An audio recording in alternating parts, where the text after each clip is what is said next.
श्री स्वामी समर्थ. गणपती बाप्पा मोरया, मंगलमूर्ती मोरया. बाप्पाच्या कृपेने तुमच्या सर्व इच्छा मनोकामना पूर्ण हो. उद्या आहे विनायक चतुर्थी, पण त्याचसोबत उद्या अंगारकी योग देखील आहे. त्यामुळे या दिवसाला अनन्यसाधारण महत्त्व आहे. गणेश पुराणात देखील याचा संदर्भ आढळून येतो. अंगारक म्हणजे मंगळ ग्रह, जो निखाऱ्यासारखा लाल भडक दिसतो. याने भारद्वाज ऋषींकडून गणेश मंत्र घेतला आणि गणरायाची उपासना केली. त्याच्या उपासनेवर प्रसन्न होऊन बाप्पाने त्याला आशीर्वाद दिला की माझ्या जन्माची तिथी चतुर्थी होती, म्हणून मंगळवारी येणारी चतुर्थी तुझ्या नावाने अर्थात अंगारकी चतुर्थी म्हणून ओळखली जाईल. अमंगळ समजल्या जाणाऱ्या मंगळ ग्रहाला ज्या वरद विनायकाने पावन केले, त्या विनायकाने आपलाही उद्धार करावा या हेतूने अंगारकी चतुर्थीचे व्रत केले जाते. अगदी तुम्हाला वर्षभर चतुर्थी तिथीचे व्रत करणे शक्य नसेल तर फक्त अंगारकी चतुर्थीचे व्रत केले तरी पण आपल्याला संपूर्ण चतुर्थीचे व्रत केल्याचे पुण्यफळ हे प्राप्त होत असते.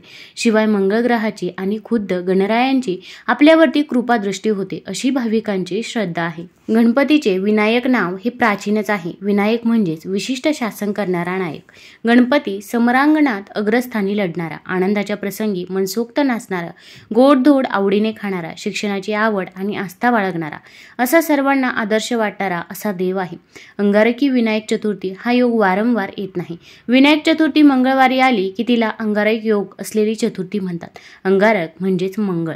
आता या चतुर्थीच्या दिवशी आपल्याला काही उपाय करायचे आहे. भरपूर वेळा आपल्या आयुष्यामध्ये अनेक अडचणी, अडथळे, संकटे असतात आणि ते काही संपायचे नाव घेत नाही.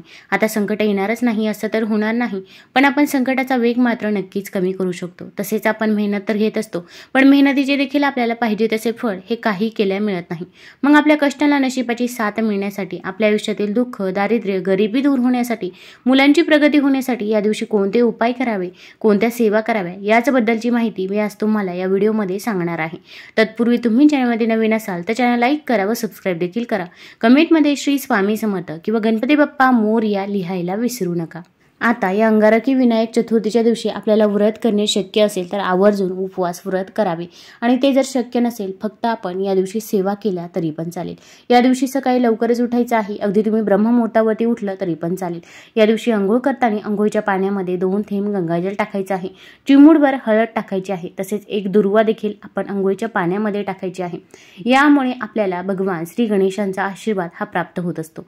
तसेच अंघोळ करत असताना आपण गंगेच्या, यमुनेच्या व गोदावरी, सरस्वती, नर्मदे, सिंधू, कावेरी जलेस्मिन सन्निधिं कुरु या मंत्राचा जप देखील करायचा आहे. यामुळे देखील आपल्याला पवित्र तीर्थस्थानी स्नान केल्याचे पुण्यफळ हे प्राप्त होत असते. आता या दिवशी देवघरामध्ये एक दिवा लावायचा आहे. तसेच तुळशीजवळ देखील एक दिवा लावावा. आता देवघरामध्ये दिवा लावताना आपण चौमुखी दिवा लावायचा आहे की ज्यामुळे आपल्या घरामध्ये जे काही चारी बाजूने आपल्यावरती संकट येत असतात तर ते संकट दूर होतात असे म्हणतात. त्यामुळे कणकेचा चौमुखी दिवा आपण या दिवशी आवर्जून लावावा. अगदी यामध्ये तुम्ही मोहरीचं तेल टाकू शकता किंवा मोहरीचं तेल नसेल तर शुद्ध तूप किंवा तिळाचं तेल टाकलं तरी पण चालेल. पण असा दिवा आपण दिवसभरामध्ये कधीही देवघरामध्ये आवर्जून प्रज्वलित करायचाच आहे. आता त्यानंतर आपल्याला एक उपाय करायचा आहे. त्या अगोदर तुम्ही भगवान श्री गणेशांना अभिषेक करून घ्यायचा आहे. अगोदर शुद्ध जलाने, त्यानंतर पंचामृताने अभिषेक करावा. अभिषेक करत असताना आपण ओम गण गणपतये नमः, ओम गण गणपतये नमः या मंत्राचा जप करत राहायचा आहे. अभिषेक करून झाल्यानंतर मूर्ती स्वच्छ पुसून घ्यायची आहे. बाप्पाला आपण चंदन लावायचं आहे, अष्टगंध लावायचा आहे. तसेच हळदी कुंकू देखील लावायचं आहे.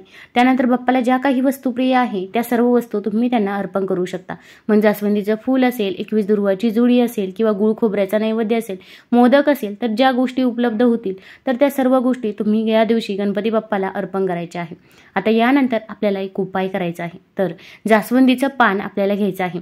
आपल्या इथे जिथे पण जवळपास जास्वंदीचं झाड असेल तर तिथून एक पान तोडून आणायचं आहे.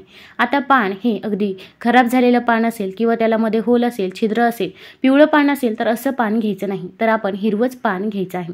आता हे पान घरामध्ये आणल्यानंतर घरामध्ये जर गंगाजल असेल तर पाण्यामध्ये 2 थेंब गंगाजल टाका आणि हे पान स्वच्छ धुवून घ्या. त्यानंतर स्वच्छ पुसून घ्यायचं आहे. त्याचसोबत आपण 21 दुर्वाची जोडी देखील घ्यायची आहे. आता आपण एक लाल रंगाचा कपडा बाप्पाच्या जवळ ठेवायचा आहे आणि या पानावर आपली जी काही इच्छा आहे, मनोकामना आहे ती आपण कुंकवाच्या साहाय्याने लिहायची आहे. मग ओल्या कुंकवाने आपली जी काही इच्छा आहे तर ती लिहू शकता. मग संतान प्राप्ती होत नाही, विवाह हा वेळेवरती जुळून येत नाही, जे काही आहे ते मनापासून आणि श्रद्धेने आपण त्यावरती लिहायचं आहे.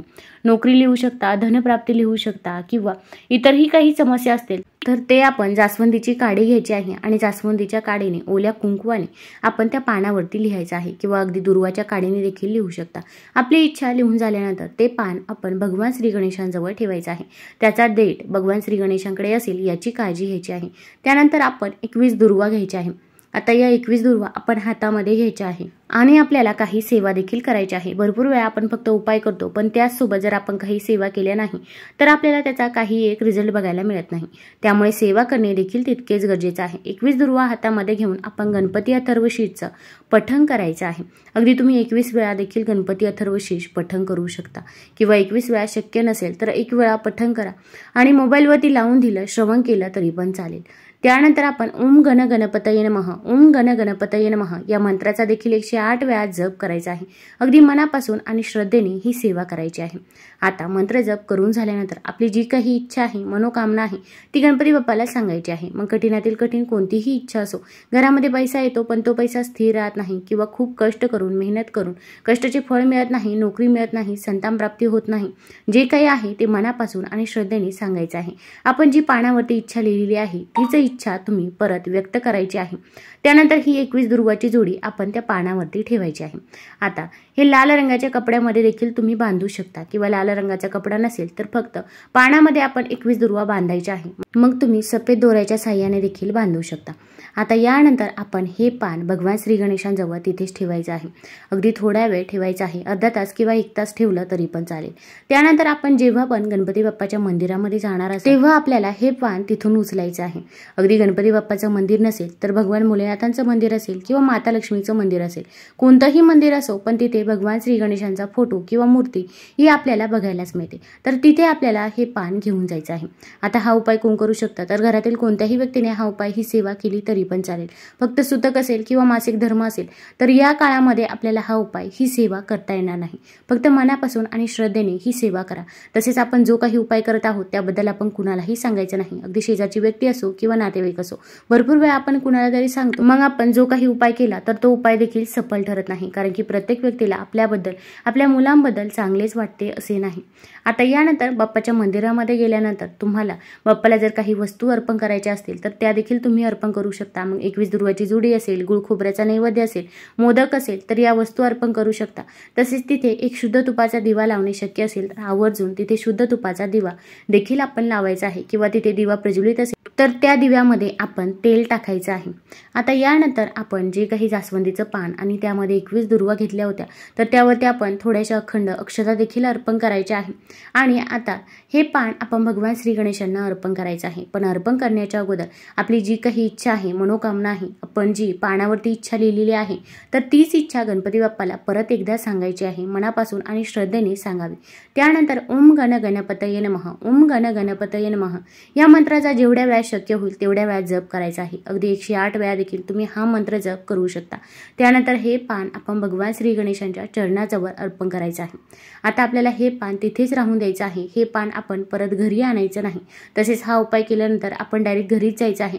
आपण कुणाच्याही इथे जायचं नाही किंवा कुठेही थांबायचं नाही। आपण जर असे केले तर आपण जो काही उपाय केला तर तो सफल ठरत नाही, याची आपल्याला काळजी घ्यायची आहे।